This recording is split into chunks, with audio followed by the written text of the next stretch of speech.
We had a conversation about like 1.0 characters the other day that I never really touched on, that I kind of think I should probably touch on now. Yeah, let me put up Punishing Gray Raven real quick, and I want to show you what I think they should do in Honkai Star Rail. But here's what I think Honkai Star Rail needs to do. We're pulling up PGR just to make this point. They started doing this, and I think it was a fantastic thing. The first character that I remember them doing this to was Vera Rosin. This is an A rank, the equivalent of a 4-star character. You can say Vera Rosin is the equivalent of Pela, the character that far outlasted her rarity. Pela is basically a 5-star in disguise. Vera Rosin was a 5-star in disguise. Actually, technically a 6-star, because the 4 stars in this game were 5 and the 5 stars in this game were 6s. I digress. Whatever.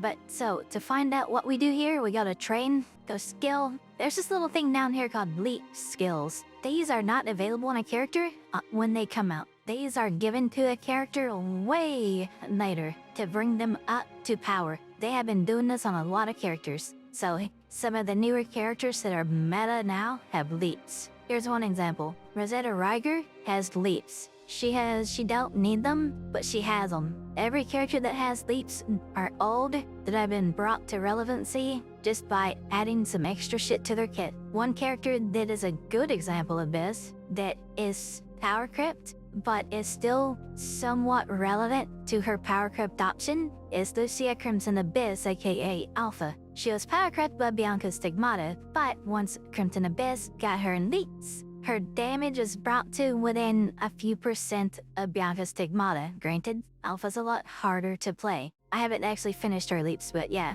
Another good example is the Fire Comp. Loev Imperia has leaps. She's an older character. She has not been replaced in the roster, but she's still got leaps anyway, because she's not going to be replaced for a while. She got a leap because her counterparts in other element comps are way outperforming her, or were until leaps. She has leaps now, so she's a little bit stronger. Let's see, who else has leaps that is relevant? Did they ever add leaps to Sabina Capricia? No, they didn't. I don't think they would have to Karenina yet. No. Who else has leaps? I don't think they would have added them to her, but I don't have Lunae Laurel anyway, it don't matter.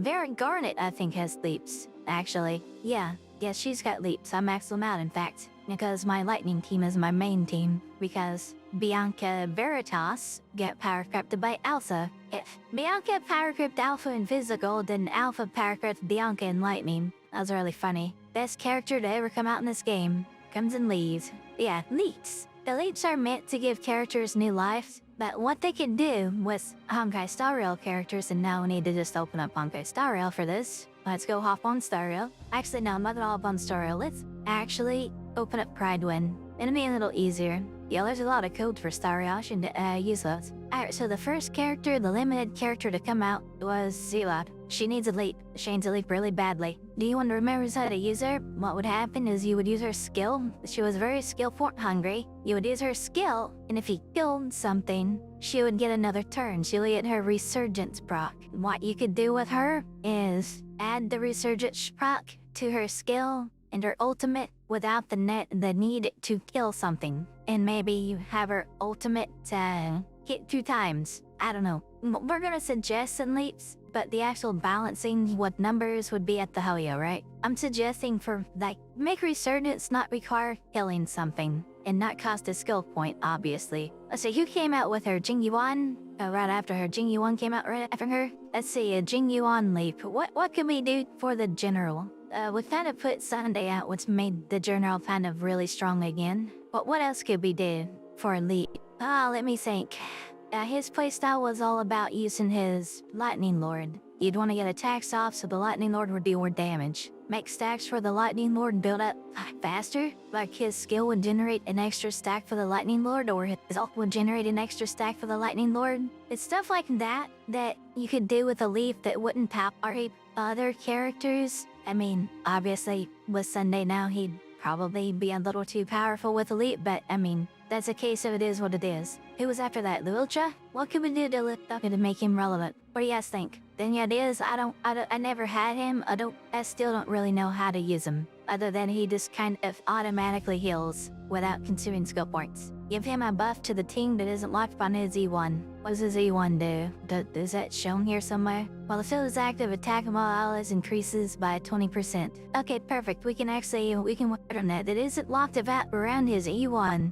Give him 10% attack for all allies just by existing. Add that as a passive to his talent. There you go. The fuck does his skill do? Emits one buffs from all enemies and deals all enemies imaginary damage equal to blah blah blah. Gains one stack of abyss flower. I don't know how important one stack of abyss flower is. When he uses a skill, he restores HP to a target ally and gives him one stack of abyss flower. When someone drops below 50%, he'll heal them without consuming skill points. This effect can be triggered again after 2 turns. Change this to after 1 turn for the leap.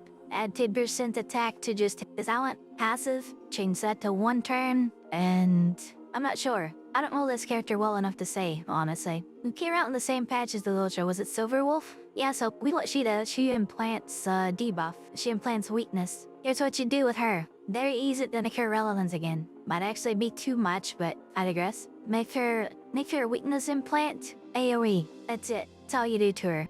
Make her implant a weakness on the entire enemy side instead of just one target. That's it. That's all she needs. That makes her relevant. Next is Blade. What do you do to Blade to make him more relevant? Make his skill free. That's a start. Make his skill free. Give him a leap that gives him more maximum HP. Give him a leap that makes his follow-up hit more times. And adjust the numbers as necessary so that he actually does more damage. After that was Kafka. How to make her better? What leap could we give to her? Dot detonations detonate dots twice. Have her ult detonate dots twice. Cause her skill only does the one target, her ults detonate every target. Just make all dots detonate 2 times instead of once. That's all she needs. She's good. She's still good.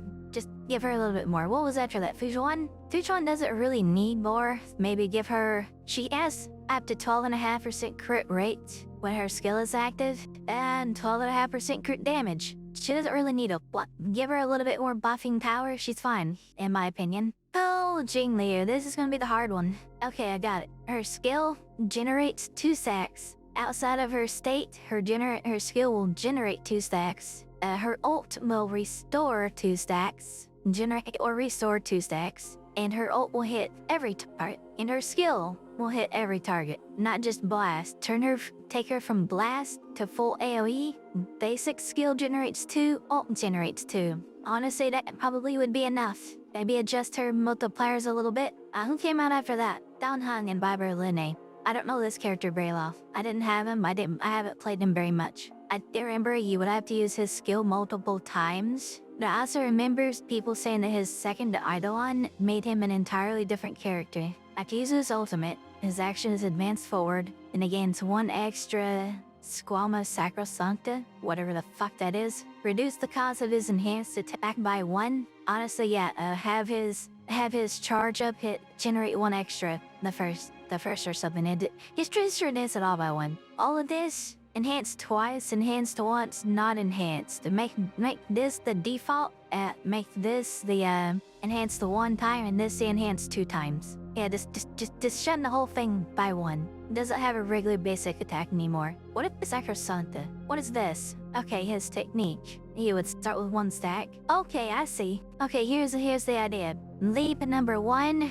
Make this. Give maximum stacks. Leap number 2. Reduce the cost of each of these by 1. Or as ultimate, if you reduce the cost by 1, 2 will max it out, so that's fine. That's probably enough for him. Maybe make this full AoE instead of blast AoE. Hard to say. Or make this do more. Adjust some of his multipliers a little higher maybe. Stop increasing newer characters' multipliers so goddamn high. The phase out having twice the multiplier of Zila is kind of insane. Or who was after that? I don't remember. Who came after that? We already talked about Soon. I think Huahua was next. I'm not sure. Huahua honestly doesn't need anything. She is the fucking powerful. If I had this... If it could be picky with her though, increase her maximum stacks by 1. Now I know her E1 will extend this by 1, but make her base extended by 1 and the E1 just extends it by 1 more than that.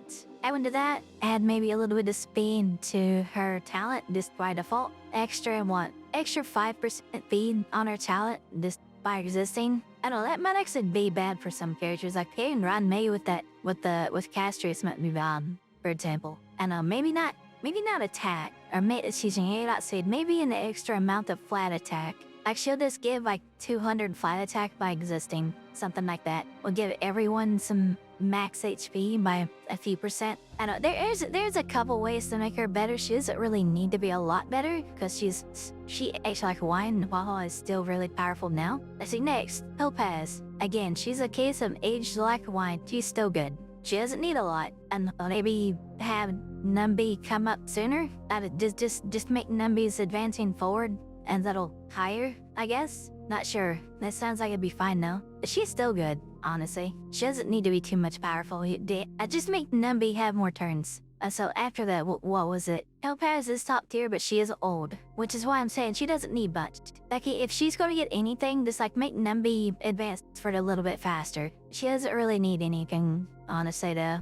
But who was after that? We did Zilla, Jingliu, Luocha, Silver Wolves, Blade, Kafka, Jingliu, Danhang, Swan, Hua, Argenti I think was next. How would we make Argenti better? What leap would we add to Argenti? May his ultimate costless? No, that would be bad, because that one like wouldn't have as much effect. Give him more energy regeneration, because his skill would give you more energy. Buff his talent. With his talent, for every enemy hit with when Argenti uses its effects, your ultimate regenerates his Argenti by 3, grants him a stack of... Oh yeah, that would be fine. Just change this from 3 to 5, I guess. Bases crit rate 2.5% up to 10 times. Change this to 3. Thank you, erudition to sight in your work with attacks that don't hit 5 targets, you do more damage to make up for the, lack of that. Make the main target of the attack take more damage. Kind of like how they did with Herta. Actually, that's a good example. Herta's stuff actually does more damage to a single target than all the others. He has 90 up to 180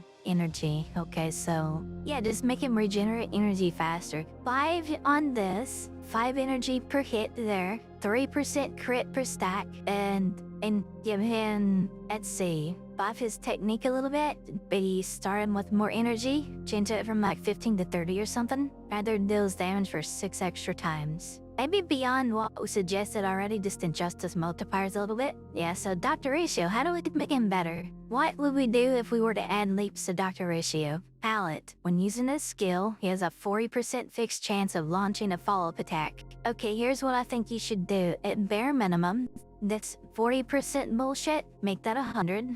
Just make him do a follow-up attack every time. Every single fucking time. Give him more follow-up attacks off of his ultimate. Make his ult cost less, 140 on it. It costs 140, holy shit. Yeah, make that cost 100. Reduce the energy cost on his ultimate. Make his follow-up attacks on not his ultimate 100%. And then, never mind for each debuff the enemy target has. Increases by 20%. Just increase the damage by 20% at that point. Make this 100%. Make this increased damage, that chance of it happening. And make the ultimate give you more stacks. More stacks. I think he'd be fine if you just do a few tweaks like that. If his procs off of follow-up he does 100% more, yeah, make his ultimate follow-up attacks do more damage too. That would be fine, I think. He has a trace that already increases damage based off debuffs, make the trace stronger. That's what the elites are doing. The elites are making existing things better. If a trace already makes them stronger, buff them further. Because it's not enough. That's the whole point. It's not enough. We need more. We want the leap to make him better. I would argue for 4 times on this, but that would be asking for too much probably. Anyway, the only 1.0 character left is Ruan Mei. What do we do for her if we add a leap? I'm gonna give y'all my opinion. She don't need one. I don't think she needs one. If I was gonna be stingy and ask for something, I'd say make her stacks +1. Make her turn, make her skill last her 1 more turn. That would make her slightly more skill point positive than she is now. She is skill point positive now, a stack her skill, that'd be all I'd ask for. You think she think more speed? What would we do? Her speed buff is passive. Where's her speed buff? It's a trace, right? Yeah, okay. Her skill additionally increases allies damage by 6%. Where's the speed at? Is it talent? Speed by 10% for the team, excluding this character. 15%? 15% on speed and then 4 turns on her skill? I think that would be fair without making her, adding too much to her. I don't think the rest of her shit needs to be buffed though. But the rest of her shit's powerful enough, honestly. Like 10% speed to 15% speed. For most characters, that would be another like 5 or 6 speed points. I think that's all she would need if she was to receive a leap. I think we should add a leap to Black Swan too. She was the first character in 2.x, but after that, Sparkle doesn't really need one, and Ophron doesn't need one. Honestly, I think Black Swan does need one, and she would be a very easy character to build it for. There are 2 turns I would suggest for Black Swan. Let's say 2 turns I would suggest, or there are 2 buffs I would suggest for her. Every one of these instances where her Arcana stacks are increased, just flat, all of those Arcana increases are +2. Whatever they are now, +2 to that. So right here, when you do her basic attack, a base chance of inflicting 1 extra stack? No, a 100% chance of inflicting 2 extra stacks for the basic attack. 100% basic chance, 100% base chance of inflicting 1 stack, 3 stacks. The ultimate, where we go? The non-reset effect triggered up to 1 time? 2 times. That's it. Make Epiphany persist twice, and every time that she can increase her stacks, it's 100% and 2 more stacks than it would already have been. That's all she needs. She doesn't need much adjustment. She just needs a tiny bit, honestly. And every character after that doesn't really need any help. I don't really think characters need to be buffed at all except the 1.0 to 1.4 characters. I disagree. I would argue that Luocha doesn't need a buff and Ruan Mei doesn't need a buff. Maybe Topaz doesn't need a buff. Argenti and Dr. Ratio do need buffs, and they are 1.5, 1.6. Those 2 characters absolutely need a buff. Black Swan, you could argue, doesn't need a buff. I would give her better stack management. Again, more stacks. Make her ult last twice. Let's make your E1 base kit. What is our E1? Oh, that's a rough one actually. Maybe make 10% of this a base kit sort of thing. Or maybe even, yeah, 10% I think. Add a 10% res shred to the base kit and just keep this 25. So it'd be a total of 35? I think that'd be fine. If that's all you did to her, either an extra 10% res shred base kit or more stacks. One or the other. Oh, her E1 needs to be baseline. So what I suggested for that was that for Luocha, the suggestion I made was that her thing would last 1 more turn, which is what her E1 does. But then her E1 would last 1 more turn after that. Instead of 2 turns and 3 turns, it'd be 3 turns and 4 turns. That's what a leap should do for her, I think. If she was going to take a leap, that'd make her more skill point positive. Right now, she's skill point neutral. If it uses a skill, it uses a basic skill, basic skill, basic skill, basic. She doesn't generate more than she uses, unless she's E1. Or if you have to do healing, obviously. If you're just taking a shit ton of damage and you're gonna die, I mean, you're gonna have to use a skill point. But anyway, I digress. We've covered every 1.0 character plus Black Swan. Honkai Star Rail needs a leap system like PGR that. Arguably, you could add a leap to all of the 4-star characters. What would we do to some of the 4-star characters? Maybe Gonaifin's skill is a all target instead of a blast, and her basic has a 100% chance to put a dot instead of a partial chance. What is what is Gonaifin's chance? How much is her basic attack dot? It doesn't say because it's not in her basic attack. There it is, an 80% base chance of inflicting an enemy with burn. Make that 100%. Number 1, at 100%. Buff Fire Kiss. Their talent, 100% base chance to apply Fire Kiss to an enemy after their burn status causes damage. Okay, here's what you do. After their burn status causes damage is removed, when they gain the burn status, they gain a Fire Kiss stack. Instead of when burn picks, Fire Kiss is applied when burn is applied. And make this 10% stacking for 3 times instead of 7. Let's see, what's the other 4-star that I would really want to have buffed? Honestly, Gallagher's fine. He's basically a 5-star. Little Herda, honestly, I'd say she's fine too. March 7th is fine. Serval. I would have buff Serval. Make this 100%. Make it easier for her to apply shock. Her ultimate extends shock, which is good. Make her ultimate extend it by 3 turns. Make this base chance 100%. Why doesn't the... Hold on, the trace 20% plus 80 is 100. The trace makes it 100. Make it trace, make this more. Just have a leap that gives her ultimate when she starts a battle. Boss, regularly buff that trace to 100% of our energy. What else? Make your basic attack apply dots. Yeah, add shot to her basic attack.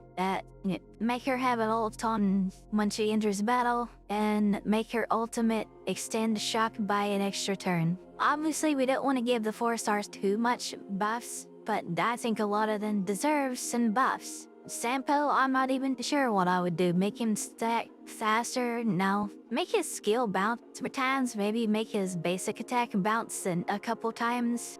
See, Pela, make her debuff last an extra turn. Hard to say. Anyway, I think we've theory crafted enough for older characters. How that Sorrow needs to add leaps to their game, bring some older characters to relevancy. Maybe not 100% relevancy, but as they are now, they're basically useless. Yeah, that's my opinion on add leaps. Like, comment, subscribe.